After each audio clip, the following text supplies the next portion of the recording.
മിക്കവാറും ഞങ്ങൾ ഈ റൂമിൽ നിന്ന് പോകുന്ന സമയത്ത് ഇവിടുത്തെ ഗ്ലാസിൻ്റെ പൈസയും ഡോറിൻ്റെ പൈസയും പിന്നെ ഈ ടൈലിൻ്റെ പൈസ ഒക്കെ എക്സ്ട്രാ കൊടുത്തിട്ട് വേണ്ടി വരും കേട്ടോ പോകേണ്ടി വരിക.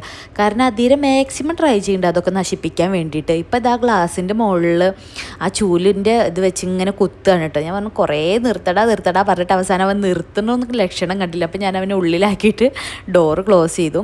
ഞാൻ പിന്നെ ഒന്ന് ഭയങ്കര ഒരു ടെൻഷനിലാണ് കേട്ടോ. കാരണം എന്താ വെച്ചാൽ ഇന്ന് എന്തൊക്കെയോ എനിക്ക് കുറേ പരിപാടികൾ ചെയ്യാണ്ട്. ഞാൻ ഏട്ടനോട് പറഞ്ഞിട്ടുണ്ടായിരുന്നു ഞാൻ നെക്സ്റ്റ് ഡേ ഓഫീസിലേക്ക് പായസം ഉണ്ടാക്കി കൊടുത്തയക്കാമെന്നൊക്കെ പറഞ്ഞിട്ടുണ്ടായിരുന്നു. അപ്പം പിന്നെ എനിക്ക് കുറേ ജോലികളൊക്കെ ചെയ്യാണ്ടായിരുന്നു. അപ്പം അതിൻ്റെയൊക്കെ ഒരു ടെൻഷനിലാണ് ഞാനിങ്ങനെ രസം ഉണ്ടാക്കണം, പിന്നെ ചിക്കൻ ഫ്രൈ ഉണ്ടായിരുന്നു, പായസം, അതിൻ്റെ ഒക്കെ ഒരു പണിയിലായിരുന്നു കേട്ടോ. അതൊക്കെ ചെയ്യാം നമുക്ക്, പക്ഷേ അതീരെ കൂടി ഉള്ള കാരണം ഇടയ്ക്കിടയ്ക്ക് അവനും പോയി നോക്കേണ്ട ഒരു ഇതുണ്ട്. പിന്നെ ആൾ കുറേ കഴിഞ്ഞപ്പോൾ ആൾ സെറ്റായിരുന്നു. അത് സോഫയിൽ ഒതുങ്ങി കിടന്ന് ടി വി ഒക്കെ കണ്ടായിരുന്നു കേട്ടോ. അപ്പോഴേക്കും എൻ്റെ പണികളൊക്കെ ഒരുവിധം ഒതുങ്ങിയിട്ടുണ്ടായിരുന്നു. ഇപ്പം അവനിങ്ങനെ കാലും മെരുത്തിയിട്ട് ഇങ്ങനെ പൊന്താൻ ഭയങ്കര ഇഷ്ടമാണ് കേട്ടോ. എനിക്ക് അങ്ങനെ അവനെ കളിപ്പിക്കാൻ ഭയങ്കര